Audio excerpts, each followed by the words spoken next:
Welcome along, it's another one of these CADE Sport previews with West London VEER. This is on the Lake Bend course, you can see there, and we set up nothing in particular, no power-ups or anything like that, and there is corner crashing. So, as we approach this corner, if you look in the bottom centre of the screen, you'll see the speedometer is green, that's how fast I'm going. The white is how fast extra I could go without crashing.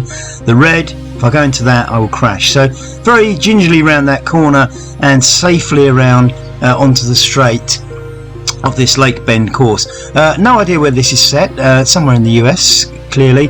Whether it's real or fictitious, I don't know, but just a reminder there that if you press B, you can look backwards. Now I'm alone on this, I'm just doing it by myself for the preview, so no one behind. Press C, you can get different views. There's a side angle of the nice new shiny West London kit. That was a little bit of a dropout, and I get the impression there that what happens if your internet connection suddenly disappears, then what happens is the ride catches up, so you can see it sort of stalls and then goes fast to get where it should be. So I think that's a correction process so you don't lose out. As we just take a little look at the or took a little look at the rider view, which I find quite exciting, but I find it easier to negotiate the bends from this particular view here. Getting around that one quite safely as we go along the straight. The sun in the sky is absolutely exquisite in this set of graphics. CADE did set out to make their graphics extra good, and I must admit, at the outset I was like, well, I'm concentrating on the racing and the riding, so the graphics don't bother me. I've been in awe of the real life rides on CADE for the graphics. You can set to low, medium or high quality, so if you've got a high powered PC, then obviously you can use high quality, and if not, you go on to low quality. It's not quite as nice, obviously, but it means that the computer isn't overloaded to a point where it affects your racing. As we go into the mountains here, and quite a few of these scenes are quite mountainous across the CADE real life rides. Remember, it has quite a few fantasy sort of sci-fi rides as well, so you know, there's plenty for everyone as we go up this valley in the mountains. Absolutely stunning, and the sunlight, the way it's been done on this one, gives it quite a nice effect as we go past the lake. Now if you look in the top right hand corner, currently I've only got it set for 3 riders, and this is you're able to go up to 13 if you go into the settings, which is something that I did do after this. In fact, this was done immediately after an update, an upgrade, so when I did the updated release it came out with 3, but you need to set it to more if you want to see where more riders are. If you can look on the top left hand side of your screen, you've got a map. The yellow blob is us, the blue one's everyone else. Similarly, if you look just below the lap, you'll see that the profile is quite flat, and then we end up going up a hill a bit later on. And you can see my yellow blob is on the hill, and if you look in the bottom just to the left of the speedometer, you can see the gradient is currently 4% as I go up here as we rise above the lake. There is another rider, I think just in front of us perhaps. Yes, that's right, that'll be a bot. As I say, I was doing this solo rather than with friends. So 4% gradient here as I climb up that ramp.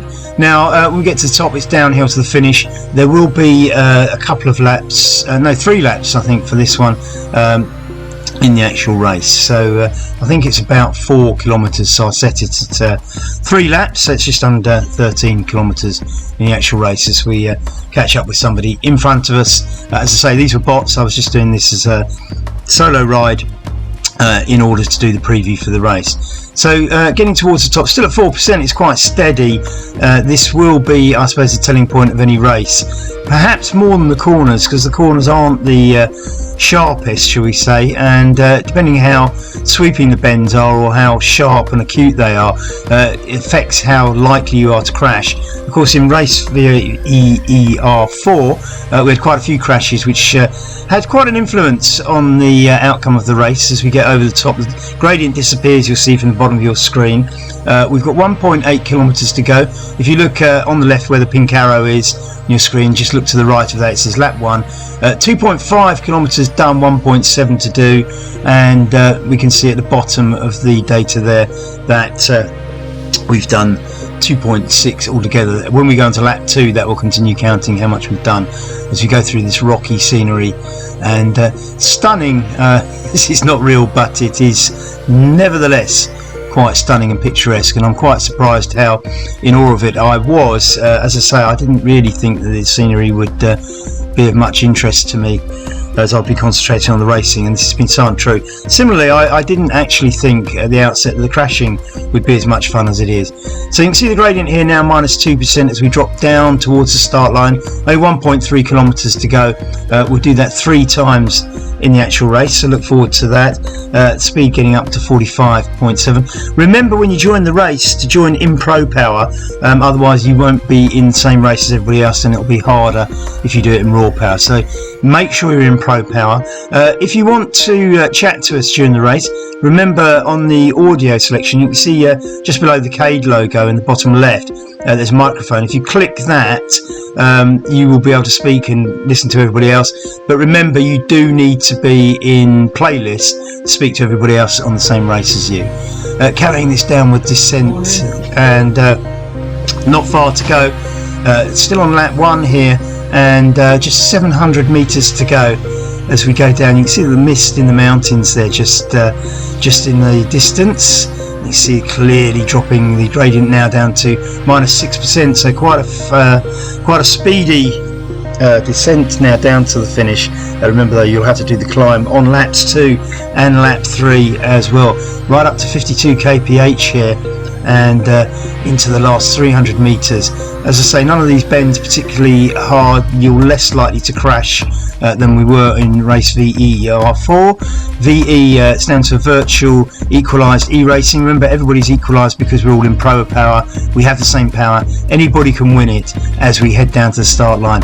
Good luck in the actual race. Hope you enjoy the scenery as much as I have.